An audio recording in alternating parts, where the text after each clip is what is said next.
حیا، اور بلانے کے انداز میں محبت ہے کہ میرے بندو آؤ مرحبا. حیا کا مطلب ہے مرحبا.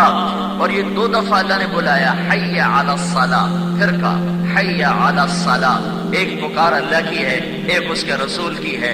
اللہ اس کا رسول مل کر تمہیں بلاتے ہیں آ جاؤ.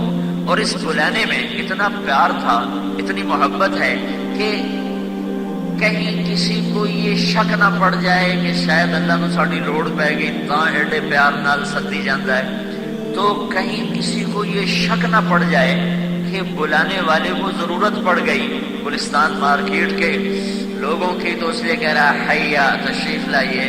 تو اگلے جملے میں اللہ نے اس کو صاف کیا، حی علی الفلاح، حی علی الفلاح.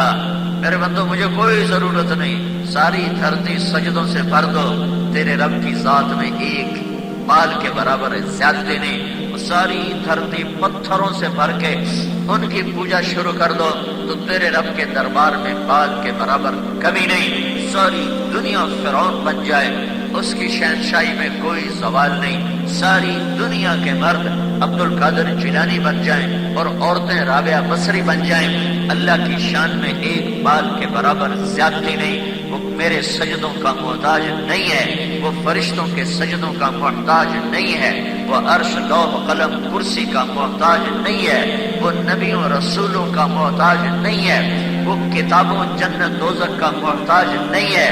وہ زمان سے پاک اور مکان سے پاک. کوئی جہان اللہ اکبر نہ کہے وہ پھر بھی اکبر ہے. کوئی انسان سجدہ نہ کرے وہ پھر بھی مسجود ہے. کوئی انسان بندگی نہ کرے وہ پھر بھی معبود ہے. زمین آسمان کوئی نہ ہو، عرش نہ ہو، کرسی نہ ہو، پھر بھی وہ عظیم ہے، بلند و بالا تر ہے. فرشتے کوئی نہ ہو، لشکر کوئی نہ ہو، پھر بھی وہ شہنشاہ اعظم ہے. وہ اپنی عظمت کبریائی بڑائی شہنشاہی کے لیے نہ جبریل کا محتاج ہے، نہ میکائیل کا محتاج ہے، نہ اسرافیل کا محتاج ہے، نہ اسرائیل کا محتاج ہے، نہ وہ عرش کے فرشتوں کا محتاج ہے. اپنے مسجود و معبود ہونے کے لیے نہ میرے آپ کے فرشتوں کے سجدوں کا محتاج ہے. تو اگلا جملہ حی علی الفلاح. میرے بندو مجھے کوئی فرق نہیں پڑتا، سارے بدماش بن جاؤ، کیا فرق پڑتا ہے؟ دیکھو نا، کوئی ہمارے مقابلے میں ہے تو ہم اس کی ٹانگیں کھینچنے کی کوشش کرتے ہیں. 400 سال فرعون کہتا رہا میں رب ہوں، اتلا رب کوئی نہیں، میں رب ہوں. اللہ نے صرف زندہ نہیں رکھا، حکومت دی، 400 سال حکومت دی اور ساری دنیا اس کے آگے جھکا دی. اور پھر اپنی قدرت کو دکھایا تو پانی کی موج میں تنکے کی طرح بہا کے دکھا دیا. نمرود نے کہا میں خدا ہوں، حکومت دے دی، بادشاہی دے دی، لمبی عمر دے دی. پھر مارنے پایا تو ایک لنگڑے مچھر سے پٹوا دیا. بے نیاز ہے، میرے آپ کی بندگی کا اسے کوئی ضرورت نہیں. تو حی علی الفلاح. میرے بندو تمہیں کیوں بلایا رہا؟ تمہیں کامیاب کرنے کے لیے، تمہیں اپنے خزانوں سے دینے کے لیے، تمہیں عزت دینے کے لیے. بیوتی فی الارض المساجد. میرے اللہ کا اعلان ہے یہ مسجد میرا گھر ہے، جو میں نے بات شروع میں بتائی تھی. مسجد میرا گھر ہے. عمارها زوارها. جو میرے گھر میں آئے گا، جو میرے گھر میں آئے گا وہ میرے گھر کا آباد کرنے والا ہوگا. لہذا طوبی لمن تطہر فی بیتہ ثم زارنی. اس شخص کو میری طرف سے مبارک دو جو وضو کرتا ہے اور دکان چھوڑ کر مسجد میں آ کر نماز پڑھتا ہے. کہنا یہ ہے، لیکن اس کو بیان کیسے کیا ہے؟ طوبی لمن تطہر فی بیتہ ثم زارنی. مبارک دو اس شخص کو جس نے وضو کیا اور پھر مسجد میں میری ملاقات کو آیا. اور ملاقات کا لفظ نہیں ہے، میری زیارت کو آیا. زیارت کے لیے آمنا سامنا ہونا ضروری ہے. جیسے میں آپ کو دیکھ رہا ہوں، آپ مجھے دیکھ رہے ہیں، اس کو کہتے ہیں زیارت.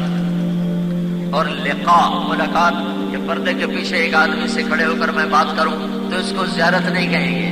پیچھے ایک آدمی آ کے بات کرتا ہے، یہ لقاء ہے، یہ ملاقات ہے. اور زیارت کیا ہے؟ کہ پردہ ہٹ جائے اور دونوں آمنے سامنے ہوں، اس کو زیارت کہتے ہیں. تو مسجد میں جانے والے کو اللہ تعالیٰ کہہ رہا ہے فطوبی لمن تطہر فی بیتہ ثم زارنی. مبارک دو میرے اس بندے کو اس نے دکان کو چھوڑا اور فیکٹری کو چھوڑا اور اپنے گھر سے نکلا اور مسجد کو چلا، کس لیے؟ کہ میری زیارت کے لیے آ رہا ہے۔ نماز پڑھنے والا ایسا جیسے اللہ کی زیارت کر رہا ہو۔ پھر اللہ نے کہا فَحَقٌّ عَلَى الْمَزُورِ أَنْ يُكْرِمَ زَائِرَهُ، پھر میرے اوپر واجب ہے جو میری زیارت کرنے آئے میں اس کی عزت کروں، میں اس کی حفاظت کروں، میں اس کو اس جہان میں کامیاب کروں۔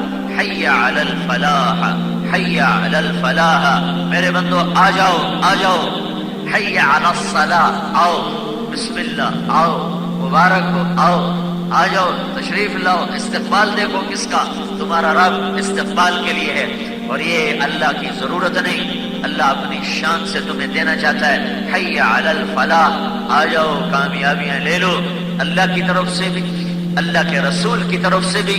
تو میرا اللہ میرے بھائیوں آواز لگاتا ہے، ڈنڈا نہیں چلاتا، چاند دکھاتا ہے، رمضان کا چاند دکھاتا ہے، ڈنڈا نہیں چلاتا ہے۔ حج کا موسم لاتا ہے، حج کا اعلان کرواتا ہے، کوڑے نہیں مارتا مالداروں کو چلو حج کرو۔ اذان کی آواز سنائی دیتی ہے، پھر دکانوں پہ فرشتے نہیں اترتے مارنے کے لیے تھپڑ کہ چلو نماز کو۔ نکاح کا طریقہ بتایا ہے، پھر زنا کرنے والے کو کچھ نہیں کہتا، ساری زندگی زنا میں گزار دی، کچھ نہیں ہوا، زنا کرتے کرتے چلا گیا۔ اللہ تعالیٰ نے اعلان کیا سود حرام ہے، پھر الائڈ بینک کو یا مسلم کمرشل بینک کو یا حبیب بینک کو ان کی عمارت میں زلزلہ نہیں لایا، اور ان میں سیونگ اکاؤنٹ رکھنے والوں کا اور ان بینکوں سے سود پہ پیسے لینے والوں کا اللہ تعالیٰ نے گھر نہیں جلایا، زمین پہ نہیں گرایا، ان کی روٹی کو کڑوا نہیں کر دیا، ان کے پانی کو کڑوا نہیں کر دیا۔ سب چل رہا ہے۔ رات کو چور چوری کرنے جا رہا ہے، رات کا اندھیرا اسے چھپا لیتا ہے۔ رات ایک آدمی تہجد پڑھ رہا ہے، رات کا اندھیرا اسے بھی چھپا لیتا ہے۔ رات ایک آدمی وہ ناچنے والی کے کوٹھے پہ جا رہا ہے، رات کے اندھیرے نے اس کو بھی چھپایا، اور رات ایک آدمی مسجد کو جا رہا ہے، اندھیرے نے اس کو بھی چھپایا۔ لیکن اللہ کہتا ہے وَلَا تَحْسَبَنَّ اللَّهَ غَافِلًا، میرے بندو میں غافل نہیں ہوں عَمَّا يَعْمَلُ الظَّالِمُونَ، جو کچھ تم کر رہے ہو ظلم نافرمانی، میں غافل نہیں ہوں۔ نظر بھی ہے، خبر بھی ہے، علم بھی ہے، بے خطا بھی ہے۔ پھر کیا بات ہے؟ انما یؤخرهم لیوم تشخص فیہ الابصار، ایک دن آئے گا جس دن میں خود فیصلہ کروں گا، اس دن تک کے لیے تمہیں چھٹی ہے۔ اذان ہوئی، آؤ نہ آؤ، دکان کھولی، سچ بولو جھوٹ بولو، ترازو تمہارا ہے، غلط تولو صحیح تولو، ڈنڈی مارو جھکا کے تولو، غلط سودا بیچ دو، دھوکے سے سودا بیچ دو، میں سب یہاں کھلا میدان ہے، سچے کے لیے بھی جھوٹے کے لیے بھی، شرابی کے لیے بھی، شراب بھی چلے گی، شربت بھی چلے گا، سود بھی چلے گا، حلال بھی چلے گا، کفر بھی چلے گا، ایمان بھی چلے گا، اور اوپر دیکھنے والا یہ سب دیکھ رہا ہے۔ پھر ایک دن وہ فیصلے کے لیے خود آئے گا۔ یہاں یہ نظام امتحان کی جگہ نہیں ہے، یہ جزا سزا کی جگہ نہیں ہے۔ اگر یہ جزا سزا کی جگہ ہوتی تو کربلا میں حسین کا سر نہیں کٹ سکتا تھا، اور یزید تخت پہ نہیں بیٹھ سکتا تھا، اور آل رسول کا خون پانی کی طرح نہیں بہہ سکتا تھا، اور آل رسول کی بیٹیاں قید نہیں ہو سکتی تھیں، اور یزید جیسا حیوانی شکل کا انسان اور ابن زیاد اور شمر جیسے انسانی شکل کے بھیڑیے اور کتے یہ فتح نہیں پا سکتے تھے۔ یہ جزا سزا کی جگہ نہیں ہے، یہ امتحان ہے، یہ امتحان ہے۔ اور اللہ تعالیٰ نے ہر قسم کے واقعات یہ نمونے کے طور پر، حجت کے طور پر قائم فرمائے۔ سامنے مسجد ہے، چمکتا سورج ہے، کھلا کام ہے، اذان ہوئی ہے، چند لوگوں نے نماز پڑھی، باقی بیٹھے ہوئے ہیں۔